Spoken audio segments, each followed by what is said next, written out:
to the No Cap Sports Show podcast, where sports and combos collide. Your host, Fredo, Mo Money, Jay Will, Mills Lane, and Kobe, the co-returner. Authentic, unapologetic, no edits, no cap. Let the convo begin.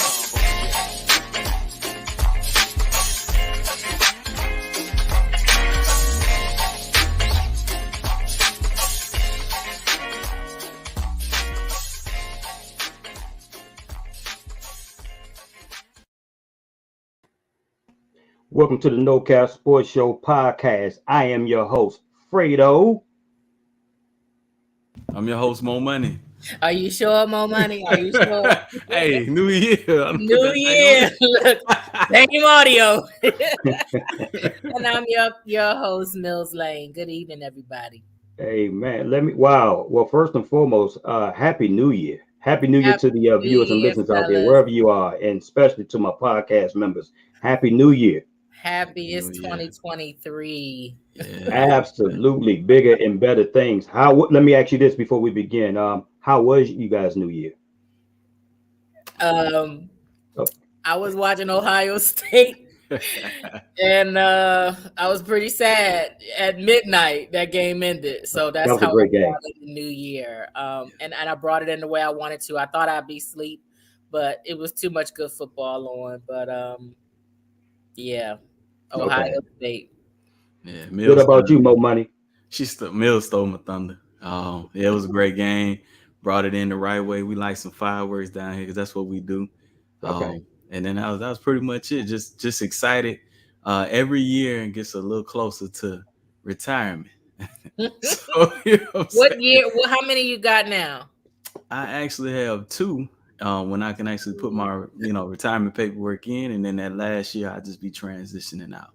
Oh, you coasting, short timer. Yeah. He coasting. That's what's up, man. That's what's up, man. That is what's up. Hey, look, to all our viewers and listeners out there. On a somber note, the No Cap Sports Show podcast, we want to extend our prayers for Buffalo Bills safety, Damar Hamlin. As you guys already know, like I said, Monday night, that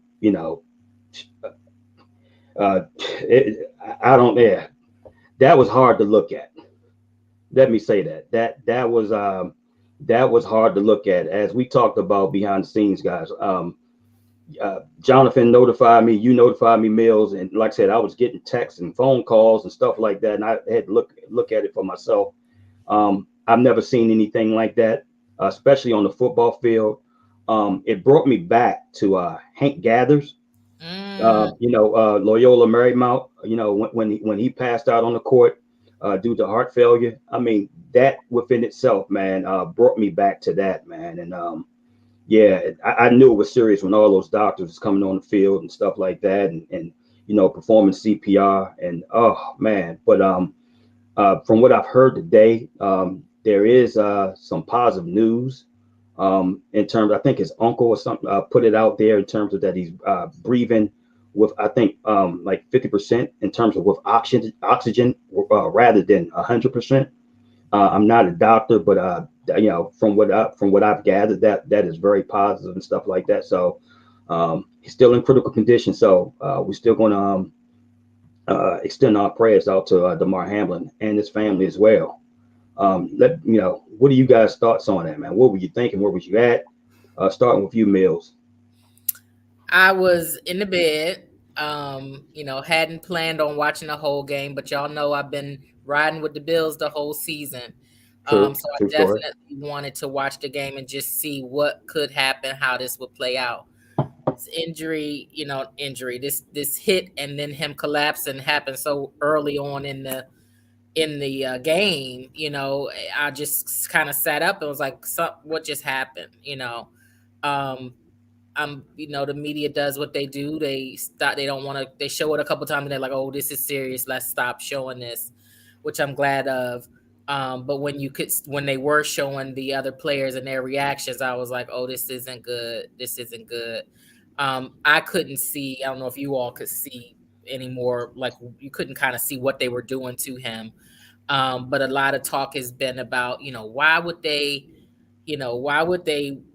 think that they could play 5 minutes later? And I've since heard that the NFL said they didn't say that. So I don't know if that's true or not after something so traumatic. But people were fussing about, well, when are they going to call the game? When are they going to call the game? Yes. And I think we were texting and posting like we don't think they should play this game. But I didn't think about them holding the people in the stands so that they don't rush out because they knew they had to get the ambulance out, which made a lot of sense. So they told them they were kind of suspended for a minute so that they didn't all just rush out and then maybe, possibly clog up the traffic arteries. And they said the hospital was only like 2 miles. So, they got him there. According to them, they got him immediate care and stuff like that. But to hear that, he technically coded twice while he was still on the field, and to have all of those people watching that, like, that's very traumatic. And how heartless it would be to start a game back up.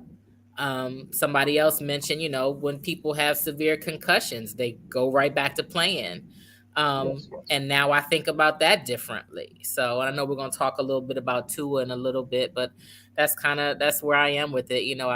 I pray that he makes it. I pray that he has a full recovery.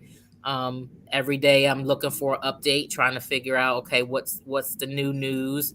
But, for a while he didn't have any oxygen to his brain. So who knows really where he stands. But I love the person that he is, just by reading about him. I was not familiar with him prior to the game.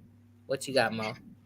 Yeah, I mean, honestly, a situation like this just put life into perspective, because a lot of times when we watch sports, we take full advantage that these players are putting their lives on the line. Like literally every time they scrap up, they step out there on the football field, they're running into each other.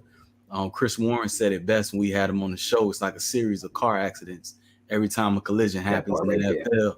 So I think sometimes as fans, we take it for granted. When certain things happen, a big hit happens, something like that occurs. That's one. So I think we should appreciate our athletes a little bit more as fans, especially in the NFL and NHL or any of these contact leagues, because it could be life altering or life ending at a moment's notice. The other thing that I thought about as I looked at it and I saw the criticism from different fans and stuff like that is people just have to calm down and stop being quarterbacks, Tuesday morning quarterbacks, because at the end of the day, when you're in that situation and you're in charge of a corporation, there's always protocols that have to be adhered to. One thing that no one ever mentioned is that security has to come in to secure the other teams as well. I'm glad that Mills mentioned about the fans, because you'll cause mass hysteria, and you don't want that. Like, people would trample each other to get out of there. I don't know if anybody ever been to a pro or even a college or high school game. It's crowded as I don't know what in the park. We grew up going to go-go's. We know how it is when the crowd move and you get stuck. So it's gonna be crazy. And then, like, it's Cincinnati. It's not like a huge city, so it's not like a whole lot of accesses when it comes to major highways. So all of those things come into perspective. I think the NFL did what they need to do and are continuing to do that. Thoughts and prayers with the young man, but from a fan and a human perspective, even I'm critical of it.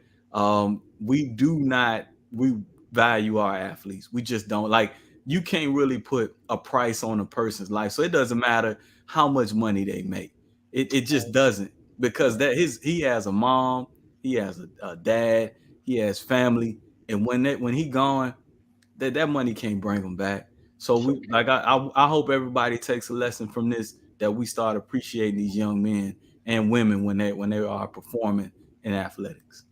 You know what, Mo? I'm glad you brought that up because I'm actually one of those people that you're talking to. And I actually, after the fact, I had to check myself. Um, the unfortunate events that took place Monday made me look at it and change my approach in a different way.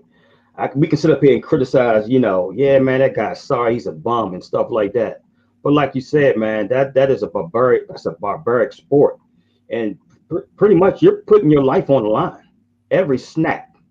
And it took that for me to actually sit back and realize that. Unfortunately, I'm like, wow. I mean, at a snap, I mean, anything can happen to any one of these guys in any given time. Right. And yeah, it definitely changed my perspective big time. And on that note, Fred, before we move on to the next topic, right? A lot of times we talked about mental health a lot on this show, but sometimes when guys get hurt and they don't come back and they're not fully functioning, that's a big proponent of it. They don't want to get hit again. Like if you talk about a guy, like I'll just give you Dak Prescott as an example. When you talk about how he performed the year after his surgery, and people, oh man, why is he not running more? But when your bone comes out of your leg, you may not want that to happen again. And even now, when he runs, like it was the end of the game, I think it was against the Eagles, he went out of bounds instead of staying in bounds. It's because he didn't want to get hit on his ankle again. Right. So that part of it, you don't know how that's going to affect it. And I hope this doesn't affect Buffalo, but if it does, I understand, because mentally it's hard to check back in to that savage mode. No, it's like it's a PTSD. Yeah, you can't. I'm thinking about Mo. My last one of my first shows with you guys, we didn't get into it, but we had a back and forth about KD. And why, right? What's wrong with KD? Why can't he produce? Why can't he? And I talked about, we don't know what he's battling right now. You know what I'm saying? We just don't. And I know, basketball, obviously you can still get hurt. Still get, your eye poked out, you know what I'm saying? Break your leg, break out, whatever. We just don't know. We have to pause and stop thinking that these people are just for our entertainment. These are human beings. Which leads me to a question. How did you all feel about Skip Bayless and his tweet? He got fried. He got fried. As he should. Yeah. As he should. Me personally, I saw the tweet, and I have a couple of people on my Facebook page that posted basically saying that there was nothing wrong that what he said, and hey, they may be right, but how I looked at it, it was somewhat of a slick post, meaning the first thing that he said in terms of like why they canceled the game and stuff like that didn't go back towards the end, basically saying that prayers, for DeMar and his Hamlin's family, all that other stuff.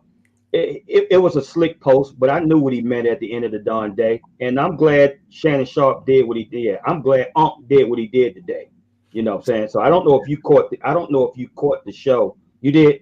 I saw it. Yeah, got frustrated with him talking over him. I've been getting frustrated with him for the past month, man. But this pretty much just took it overboard. And like I said, he said that he wouldn't apologize. He's not backing down in terms of his tweet. So, and again, that's Skip Bayless. His blunt crassness is his moneymaker. Ain't never picked up a ball in his darn life. And it was untimely. Yes, he did finish up by trying to say yes. In this instance, I hope that, everything is, but you started, perhaps if you led with that. Thank you. And then said, this doesn't matter, the seeding or rankings don't matter, or ended with that, or waited a beat until you knew what was going on. You know what I'm saying? But understand these people, more and more. I know, like you said, he was slick. He was being slick. That's his money maker. Had that been Tom Brady,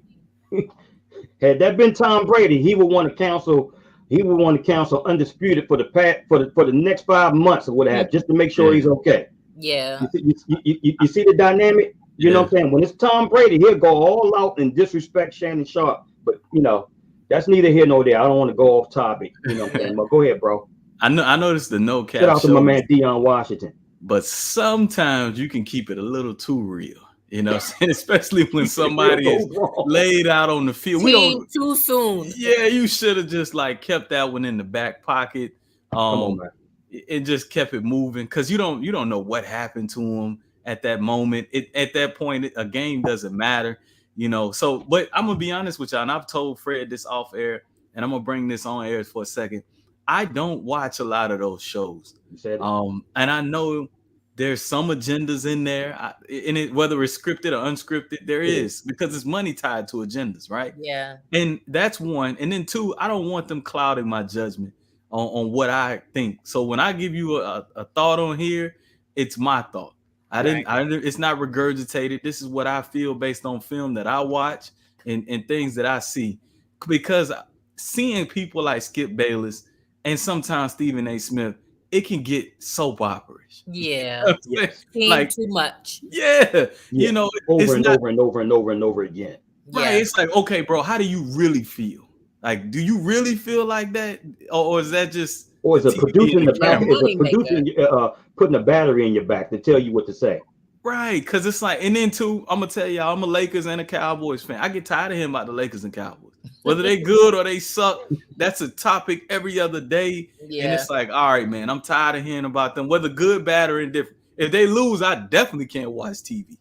You know, so that's I didn't expect anything different from Skip Bayless. I just didn't.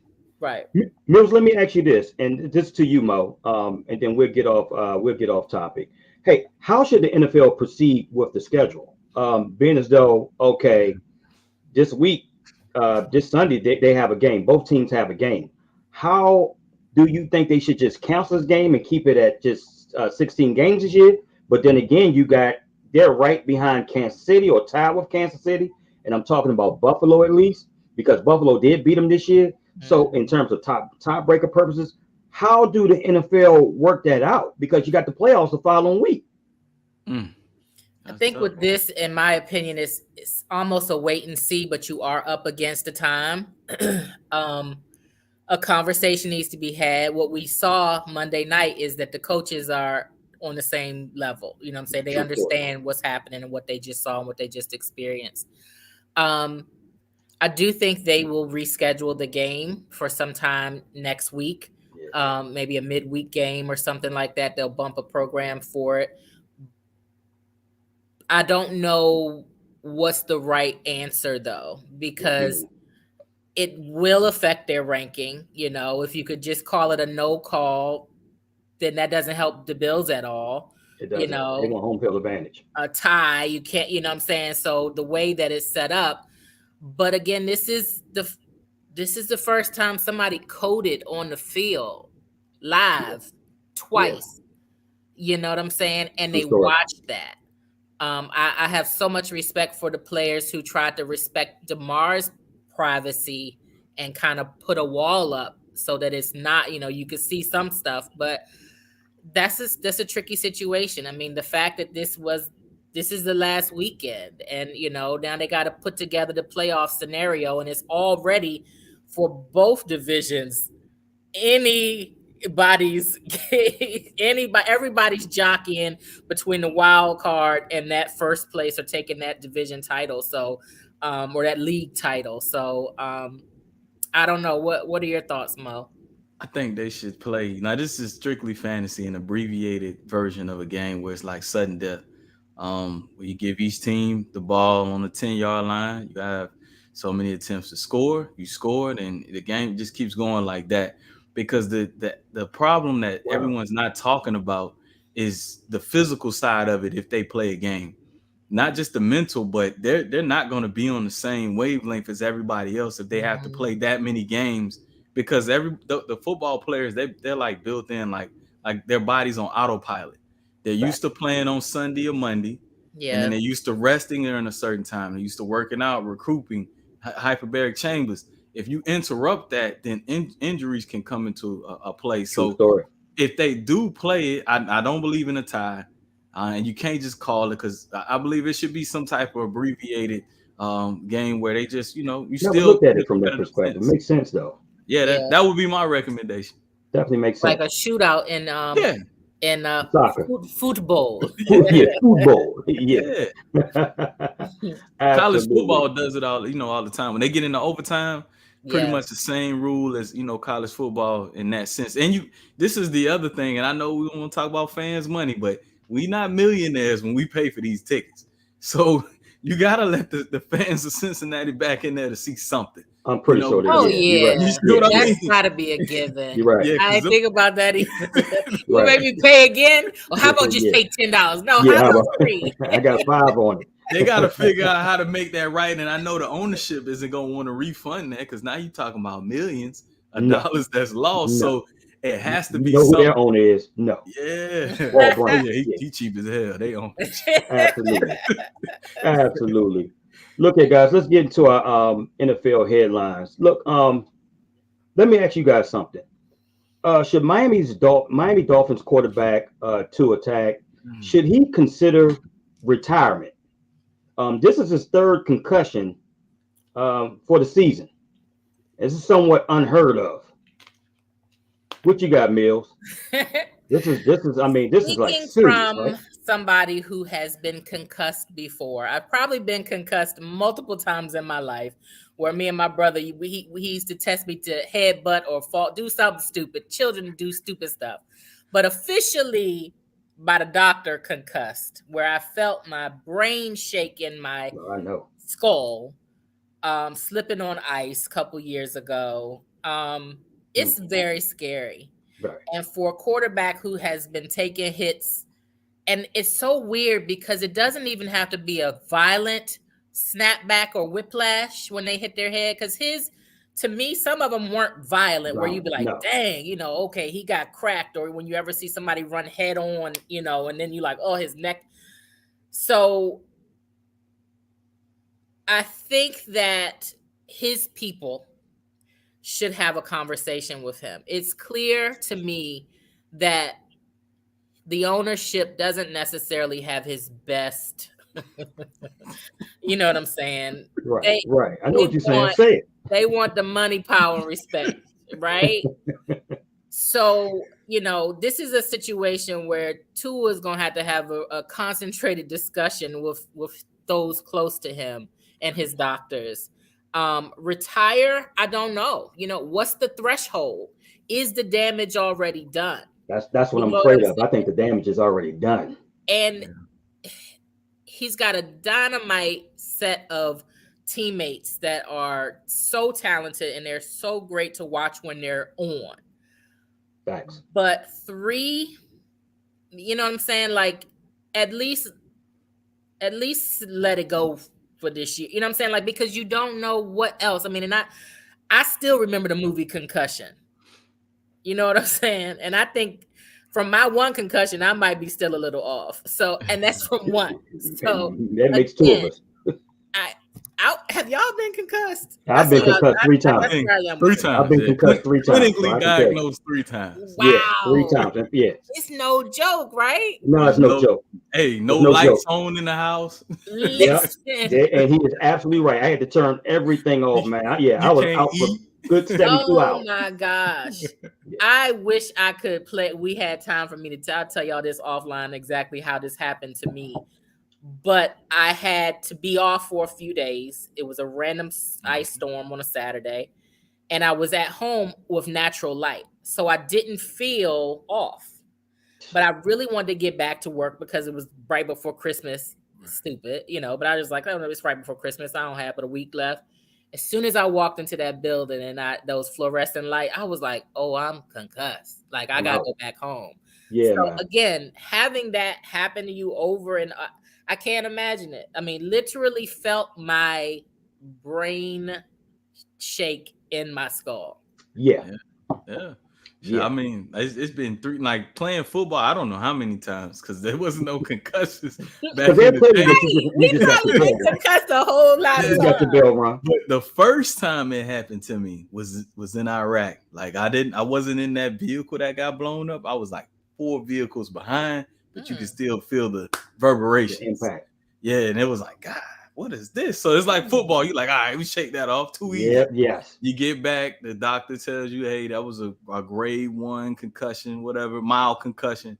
The second time it happened, I was playing in one of those basketball tournaments we do on post. I got hit in the head, like going up for a layup. Dude hit me in my head. I kind of like blacked out for a second. I got up, tried to play it off. Nah, they was like, nah, you got to go to the hospital. That was the second time. The third time it happened, no, actually it's been 4 times. That's what concussions do. You can't even remember how many. Yeah, right. The third time I was playing around with my son, my oldest son, who's 14 now. He had like this Nerf goal in the house. So I'm trying to do some Vince Carter type stuff while I go from this side of the door to the other side. And I messed around and hit my head on the top of that door. I know my wife looking, she laughing right now. Bro. That was the third time. The fourth time was when I had my youngest son coming back like from work. I had to go check on my team or whatever. And I'm coming back to get her to take him and her to their follow-up appointments at the hospital. At this time, my wife had like a newer car. Like we just got it. And I'm just at the light. I'm chilling. Matter of fact, I'm on the phone trying to handle some business. I got rear-ended. Bam.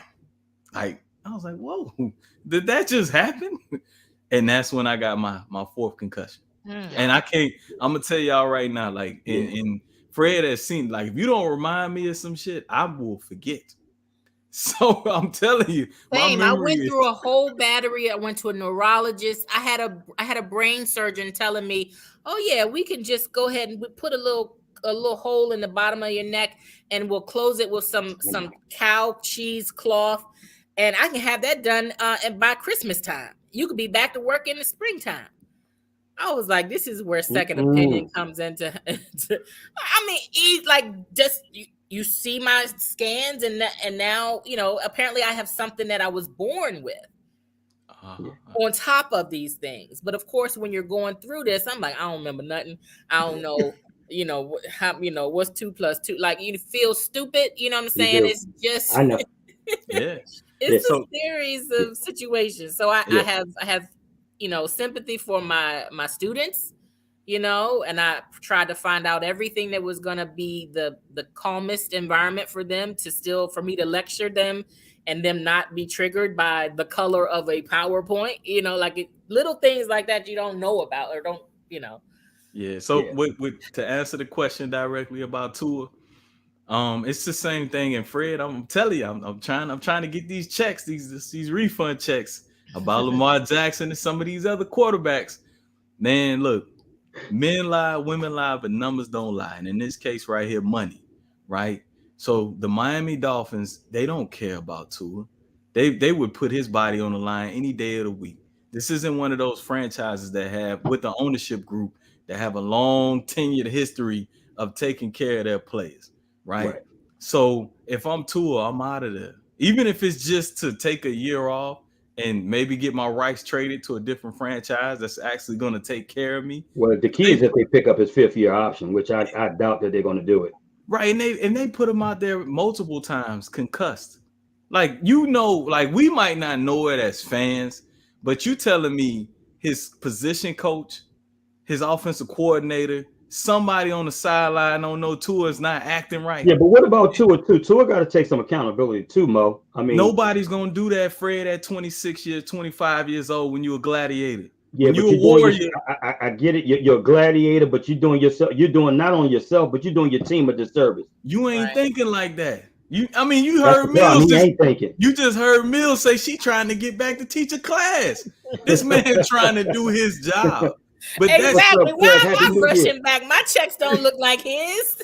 So yes, I mean, hey, I believe teachers should get paid as much as quarterbacks. Y'all quarterbacking our power future. To the people. You know what I'm saying? Power to the people.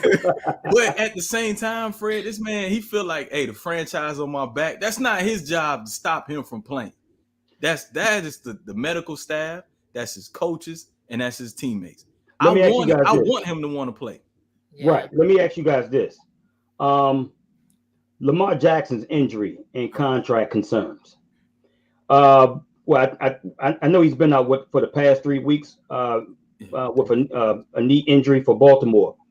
It's been chat out there basically saying that he's fully healthy, but hey, he's taking a hard stance due to that contract that Baltimore didn't give him this off season. What are your thoughts about that? Because we had talks about it before the season, and I was like, I didn't think that he should have played this season without a contract. I mean, now that he had that, the knee injury isn't as significant, but it basically is a telltale in terms of, hey, man, you know what? You want to be, you need to be locked up financially, man, when you're going out there risking it all like that, man. I understand that you're getting the franchise tag money for quarterbacks, but what are your thoughts about that, guys? I got you on this one, man. Go ahead, bro. I just threw your alley. Go ahead. September of 2021, the question was posed, what quarterback or who's under the most pressure? I said one, Baker Mayfield, who doesn't really have a contract right now, and Lamar Jackson.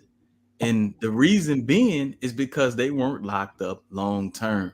In the violent sport of football, you have to have long-term money or you are under constant pressure.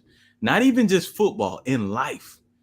When you don't have monetary freedom, you are stressed.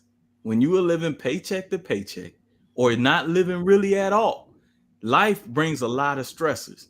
So it's the same pressure that Lamar Jackson is feeling now and Baker Mayfield has felt for the last 2 years. We put that arbitrary pressure on players when they get paid because we want to see them perform, even though it's not our damn money. Like, I never understood that. Isn't that funny how we be cashing everybody else's check? Yeah, like, oh, Dak, the highest paid quarterback. Is that your money or is that Jerry Jones' money? Because it ain't my money. So if he go out there and throw 3 interceptions, that's him and Jerry that got to talk. He's still getting it on the 1st and the 15th. So. Hey, but I believe we got that all backwards, and it came from the mainstream media. We put pressures on players after they got paid.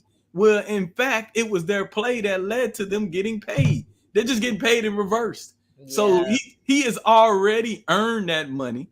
I saw the writing on the wall 2 years ago because during that time, Patrick Mahomes got his. Also, you saw Dak get his. And then there were some other quarterbacks that got paid, like Josh Allen. Then you saw Jared Goff get paid. Mm-hmm. You saw Carson Wentz get paid. Lamar Jackson did not get paid. So I was like, I don't believe the Baltimore Ravens want to pay Lamar Jackson because of the style that he plays. I said that 2 years ago. Here we are today. Baltimore is still not committed to Lamar Jackson. I know they were arguing over a couple zeros and guarantees and non-guarantees. However, that's posturing. Because if you really wanted Lamar Jackson to stay in the building, you would have gave him whatever he wanted. Because the Baltimore Ravens are Lamar Jackson. Here's my plea to Lamar Jackson. I'm glad you're sitting out now and you're recollecting. Just like my plea to Tua, that organization does not care about you. There are a couple organizations in the National Football League that actually care about their players. You say what you want about Jerry. Yeah, he's old. He has some things, but he genuinely cares about the players that perform for him. That's not Baltimore. Okay. So my thoughts on Lamar Jackson, I would sit out this year. I would play however many games I need to play because there's a certain amount of games under the CBA he has to play. And you've already played them. Yeah, I think it's 11. I think it's 11. And then next year I play 11. And then if they franchise me the next year, I'd play 11. I think something's going to happen this summer, man. Like I said, I got a feeling that there's going to be another franchise tag, but a trade. I hope the Miami Dolphins, come up off it, and because they have some extra draft capital from some of the moves they made over the years. Sure. Maybe they spent some on Bradley Chubb, but I hope they make a move. It'd be great for him to play with some real weapons. We'll see. What you got, Mills? I like what Mo said. I don't have anything else to offer. I did feel sorry for Hundley. Is it Hundley? Yeah. I did that Hundley. Last play. That was it. An interception. I watched the end of that game, and his face. I felt, but I think I was more rooting for Pittsburgh. But I hate that for any player. But Mo mentioned Carson Wentz, and we gotta move. No, we gotta move. Ask you, Fred, like, is your coach just experimenting at this point? Like, I'm gonna say it like this, Mills, and I don't know if I've mentioned this before. Ron Rivera is probably one of the best leaders of men in history. However, his history. No, just yeah. I think he's a big time. I think he's a big time leader of men. He can get men to follow, but it doesn't correlate to wins. That's the issue. I think football itself has passed him by.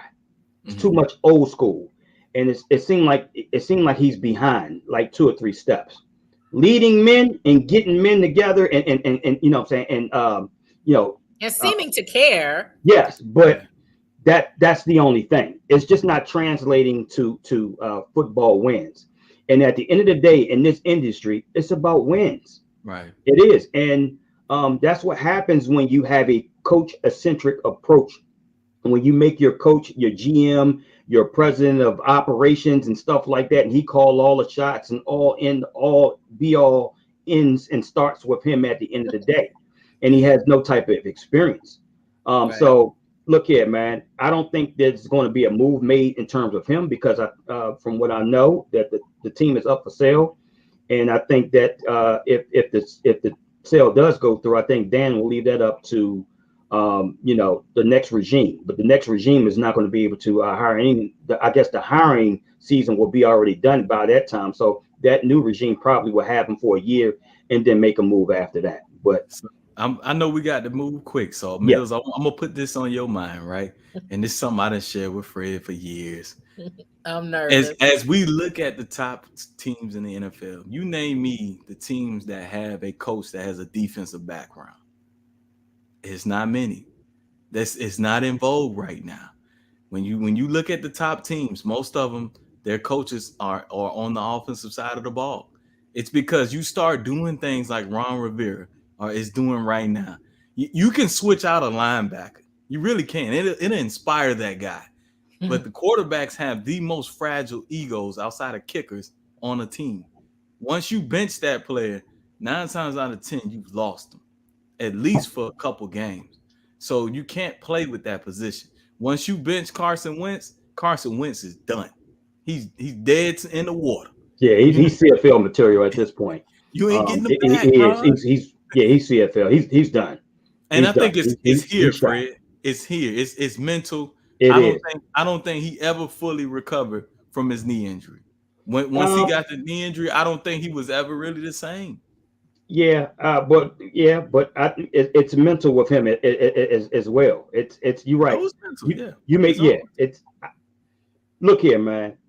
When you're making decisions like that, and I told you guys in the beginning of the season, I was not a proponent of the trade at all. I wasn't. You gave up. Mills sold me a 1986 Mercedes-Benz with 500,000 miles on it.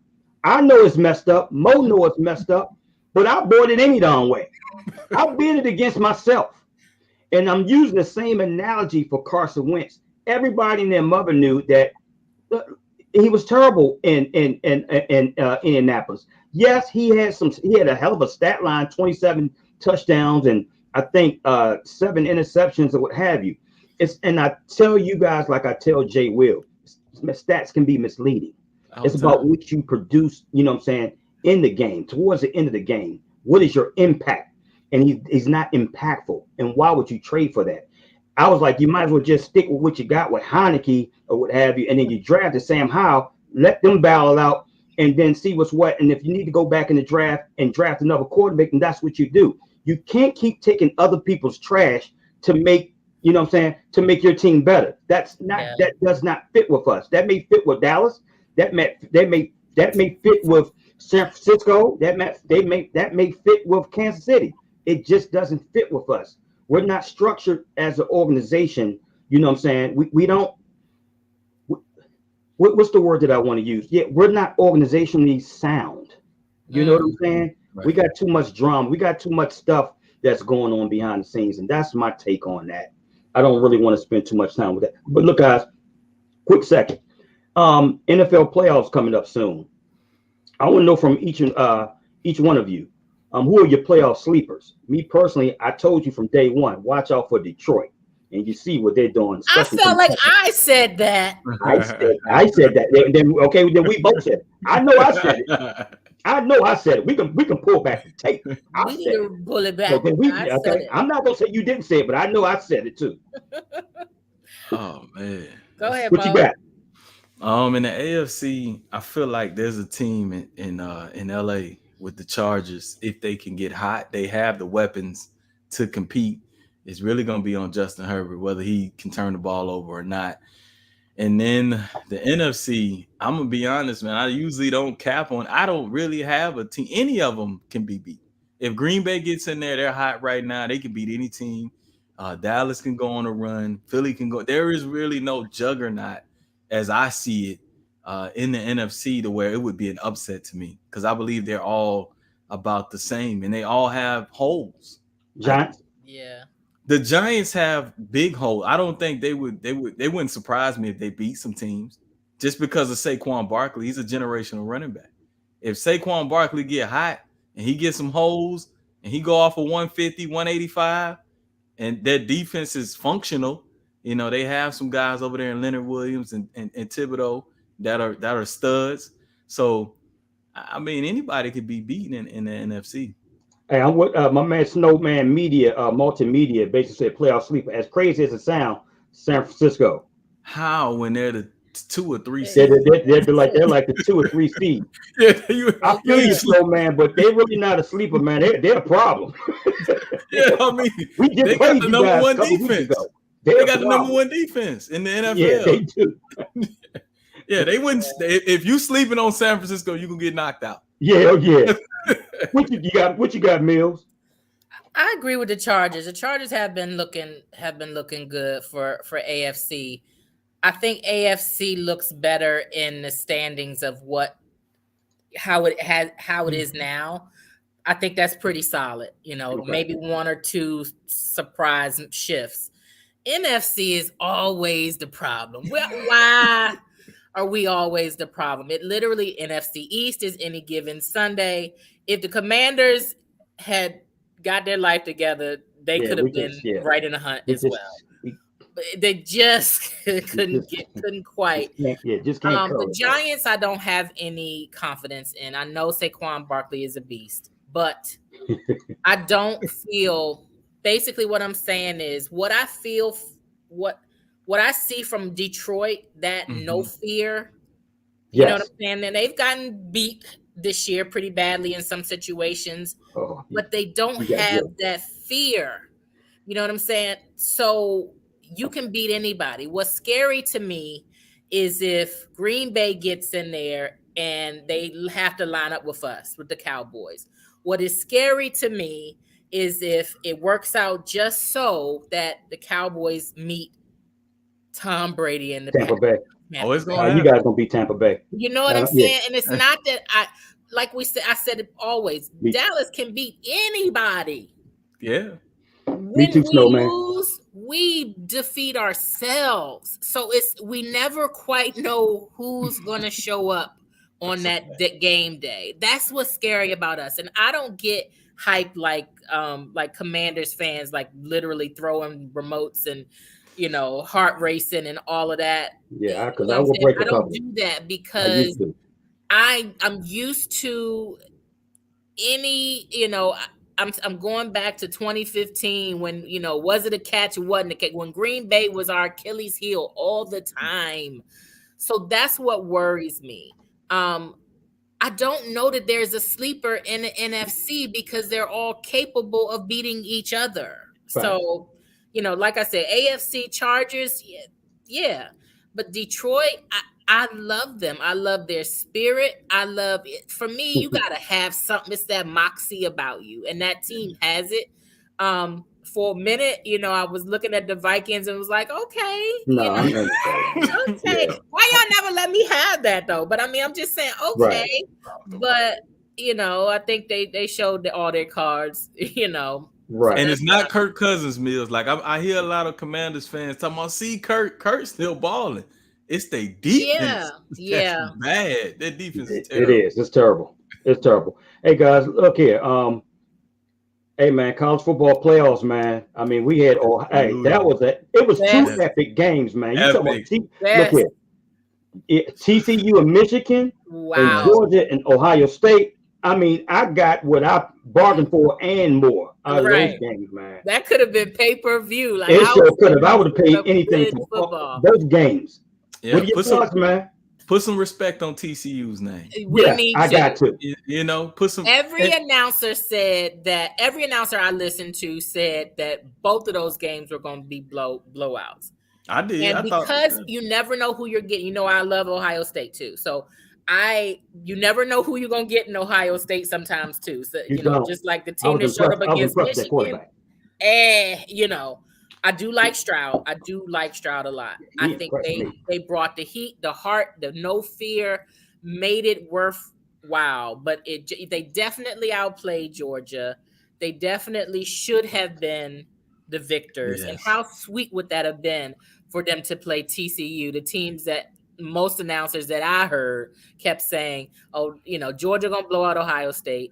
Michigan is definitely gonna blow out TCU. And TCU balled out. Like I'm gonna just reserve. I know that Georgia is tough. Their defense is ridiculous. I love their style. They got exposed. Yeah, they had Marvin Harrison Jr. not got hurt. Got exposed. The quarterback was exposed, and TCU played lights out. So they did. I need them to bring that energy next Monday night. Oh yeah, I'm rooting for the underdog, man. Because I mean, Horned frogs. Who would have thought? Hey, the TCU, like my man said, dogs and frogs. They have everything to beat Georgia, man. They had that running back that they have is top tier. Injury. Oh, he got a knee injury. He ain't playing. Yeah, he's questionable. He has knee injury. He don't play. I'm going with the dogs then. Then they're gonna be one dimensional. Like Georgia can stop one dimension. They couldn't stop Ohio State because they could run or pass. Mm-hmm. Yeah. But I mean, if they can't run the ball, then it might be ugly. I'm gonna be honest with y'all. Because if Georgia can just sit back and rush forward and don't have to worry about and commit that safety in the box, it could be ugly. It can be very ugly, bro. It can be ugly. It can be very ugly. Okay, Tulane and USC. Hey, that was a good man. Was my fourth team this year. Let me tell you something. USC defense couldn't stop you, Mills. I'm gonna tell you that right now, and that's saying a lot. Bottom line, they can't stop a nosebleed. Listen, I know one person that used to play for Tulane in 2002, 2001 ish. And I texted my girlfriend. I said, "Tell your brother congratulations." I literally had my back turned to the TV. That was their championship. Yeah. I said, "Wait, what just happened?" Yes, that was a great game. That was a great game. Tulane Green Wave. Yes, that was a great game. They were down 14. Way back. Man, USC is the Knicks of college football. Man, I'm trying to, ever since Pete Carroll left, I don't care who wears the uniform. They got the ghost of Pete Carroll, man. It ain't been the same. And they need to get Reggie Bush's Heisman back. Maybe that'll be they need to put some respect on Reggie's name. Yeah. Everybody getting paid now. Mm-hmm. Yeah, true that. Hey guys, look here. Everything NBA headlines, man. Hey man, my Brooklyn Nets, man, 12 straight. Win a championship. Hey man. Yeah, look here. We got what you say? Slow down. Hey, they ain't put them jokers together to win 12 games in the NBA regular season. That's what they supposed to do, Fred. Hey, you're right, bro. But look at baby steps. We gotta take what we can get right now. You know what, Fred? I can't give you no credit because you in a toxic relationship. When you chose to be in that relationship, it's all your fault. And then when things are going well, we got a house together. That's great. Man. We got a new coach. We 10th in defense. We got two 90, 50, and 40 players. I mean, life is good right now. You still 29th. It's not going to last, but we'll take it. You still 29th and rebounded. Yes. Yeah, we know we need to make a move by the trading deadline. We need to get another big man. But bro, we started 8th and we're 2nd right now, and we're one game out of first place. I'm just talking about right now. You should be. You have 2 top 15 players, a top 3 player, and a top 15 player in Kyrie Irving. You should be.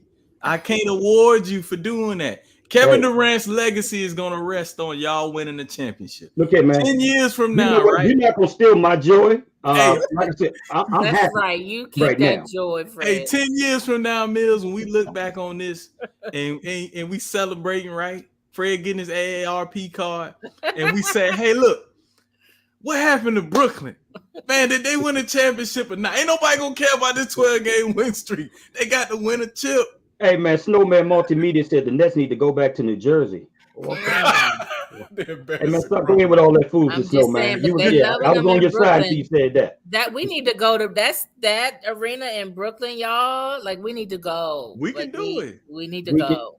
Y'all ain't serious. Y'all ain't serious. I done put tickets and stuff out there. Y'all ain't said nothing to the We could hop on the train and go up. Brooklyn is live, y'all. Let's do it. Let's do it. We need to go ahead. Let's do it. Let's do it.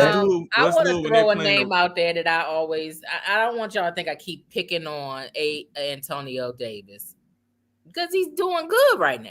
Anthony, I say Antonio. Yeah, I'm like Antonio Davis. Okay. Look, I'm like, we talking about football or we talking about basketball? Anthony Davis. I always pick on him because he's injury prone, but he's hot right now, right? He's doing. I mean, he's shutting the gym. He's closing the gyms, right? But for how long? Yeah. It ain't gonna be too long. You know what, Mills? I knew we was gonna go here. It ain't just Anthony Davis. It's all these young players now. When you talking about Zion, Devin Booker's out. Yeah. All of these, none of these guys are like what we grew up watching with MJ and Kobe and even LeBron. LeBron is probably the last one. Did they get hurt like this back in the day? No, they didn't. No. Not like this. What is the difference? The players back then played, you know what I'm saying, with pain. They played with a high ankle sprain and stuff like that. They didn't have to be out 4 to 6 weeks. They played. What was my dude from the Pistons that brought this in? Rip Hamilton. Rip Hamilton. Yeah. The issue is His whole face was broke. I'll be honest. Like I had a coach, or you go to those basketball camps. Somebody told me this a long time ago. And they said you need to stop playing ball at some point. You got to give your body time to rest. The problem with this younger generation is they play ball all the time. You have to stop during the offseason. Stuff like that, and treat yourself. You're right. And take care of your body. Take care of yourself. Rest, recover, because they're constantly playing and train. Like it's an accumulation of that. Man, these kids ain't drinking no milk, Mills. That's the other thing too. Give me your top 5 NBA MVP candidates right now. Well, Luka been on fire. Yes, he has. He on everybody's list, I think. And I remember last spring we were talking about him being like, could he be one of the best? And I wasn't ready to commit to that. I'm still not, but I'll go Luka. I'll go Giannis. I like Jason Tatum.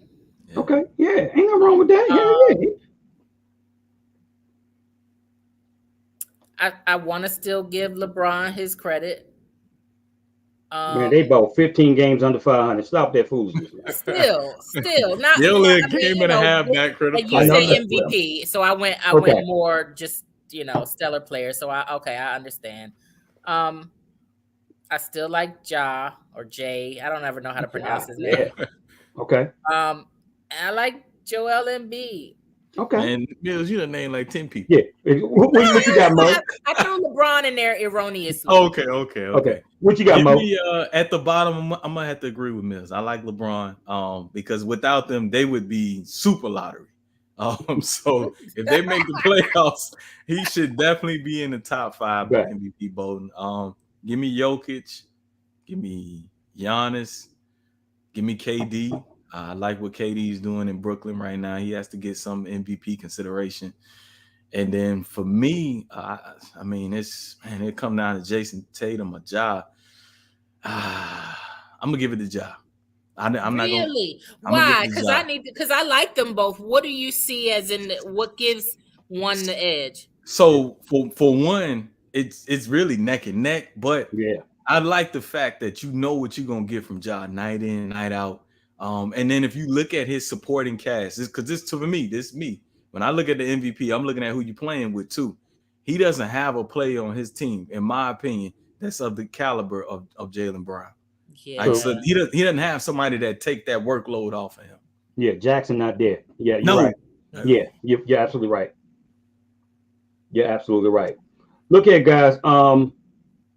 Last subject content for tonight. Should women court men if they're strongly interested? I'm gonna repeat it again. Should women court men if they're strongly interested? And I'm gonna go ahead and lead this off with you, lovely Mills Lane. Oh, okay. Somebody call my name. First,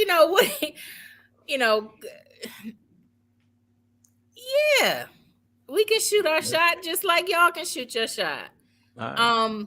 I'm not of the generation that thinks that women should be proposing to men. You can if that's your thing. That's not my thing. But yeah, shoot your shot. You know what I'm saying? Open your mouth. Closed mouths don't get fed on this boulevard. And sometimes, and again, from my single perspective, sometimes you gotta open your mouth. You got, you know what I'm saying? I mean, I got you. Yeah, you know what I'm saying, right? We just gotta see. I want to lose it. Sometimes I say too much. But you need to express, and sometimes guys are intimidated, which is annoying AF. I'm not gonna cuss, but it's annoying. Right. Intimidation factor of an independent woman and what we can bring to the table. And just the fear of what, you know what I'm saying? Shoot rejection. Your shot, say something. You don't have to go, change who you are, lower your necklines. I don't believe in all of that. You know what I'm saying? You can be conservative and still be attractive. But again, my answer to you is absolutely. If they're strongly interested, that's such a, strongly, what's strongly interested, he might just be cute, Notre Dame head coach, you know what I'm saying? Apologies to his wife, disrespect. Right. But I'm just, yes. Yeah. I mean, honestly, strongly interested meaning that, meaning that bringing gifts and flowers and all that. No, I don't think men necessarily need that, but there are other ways to stroke an ego. There I go again. Other ways. Balls. I'm gonna put the ball in your court now. I'll just. I think I'm gonna be honest with y'all, man. I know y'all have heard this before about the age difference. Women are about 2 years ahead of men. Those different things, they think differently. I'm gonna be honest, women. If y'all really want that man, you might need to say something because we're a little slow sometimes. Yeah, and we don't get the secretive. Hey, let me just look at you. So you're like, all right, well, she's looking okay. Sometimes you might need to speak up and say, hey, how are you doing? And then that might spark a conversation. That makes you no less of a woman. It's what the content of that conversation and how you address yourself doing such. But no, we need help. Like, I'm just kidding. I've been married for a while now, so if I ever get divorced, I'm gonna need extra help because I ain't been looking for no signs, none of that. So, but yes, women should definitely court men. I also think that there's nothing wrong with sometimes if a woman want to pick up a check after the first date or something like that. This is first all. Date, though? Not after the first day, because you got to see if he got money first. Like, it's still like, I'm old school, so I still think a man should take care of a woman.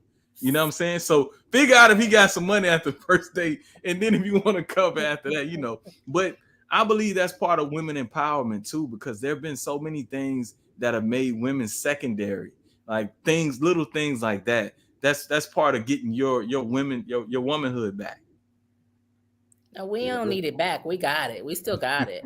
But confidence, you know what I'm saying? Yeah, that confidence, Yeah. But no, I agree with, like I said, I agree with both of you guys' points and stuff like that. I don't see anything wrong with it. And Mo, you said it best, man. You're right.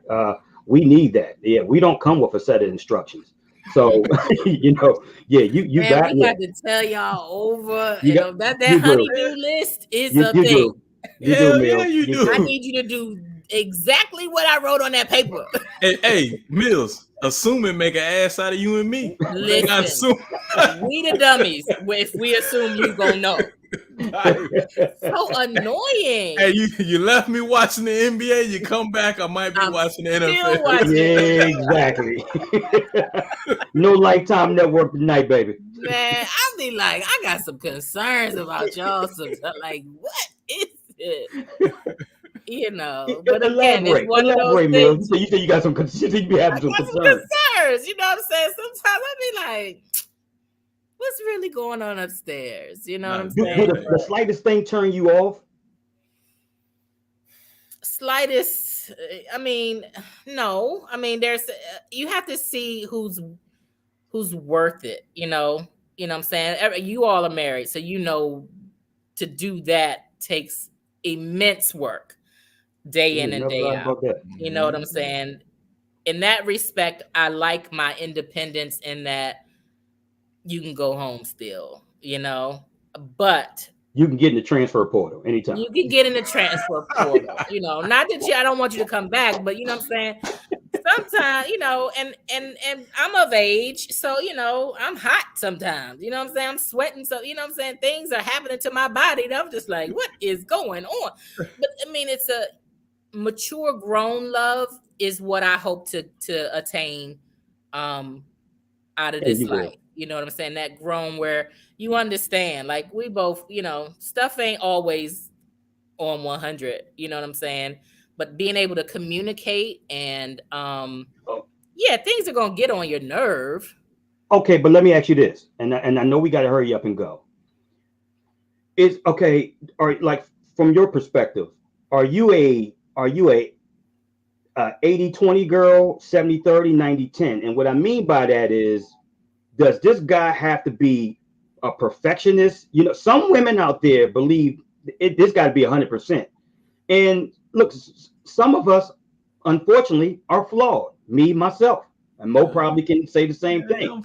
So, like, are you an 80-20, 70-30? You know, we are all flawed, and I think you know, younger Mills, you know, was looking for Mr. Perfect, Mr. Perfection. 46, I'll be 46 next month. 46-year-old Mills understands that shit ain't always, you know what I'm saying? All don't quite, but if the love is there and you know that the growth and maturity is there, you know what I'm saying? Sometimes, I mean, a lot of times we got a mold job, right? Because it's a project, you know what I'm saying? It is. But as long as I think both of you are open and the communication is on 100, I think you can work through a lot more than, you know, those little things that irritate you, because there are a lot of things that, you know, get old sometimes. You know, why are you clicking the spoon with your teeth? You know what I'm saying? Like little things, you just like, God, if he don't get out my face, you know. Got you.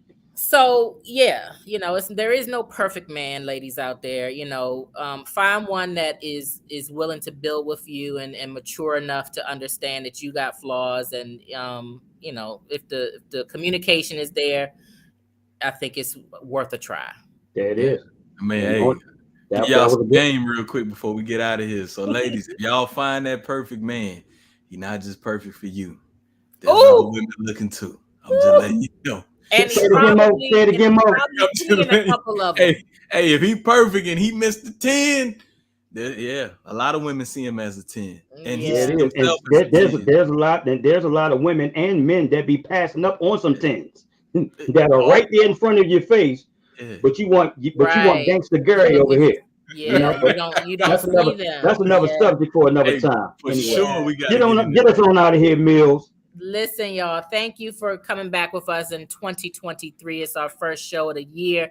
I think we had some great conversation tonight. Check us out on YouTube, Facebook, click any of your podcast channels, Spotify, all of that. We are there. We are growing this podcast, and we are looking for you to join us on this journey. Have a wonderful night, y'all. Good night. There are 4 fouls on the play. That's why it took so long. Running into the kicker, number 34 in the receiving team. Holding, authentic. number 95 on the receiving team. Personal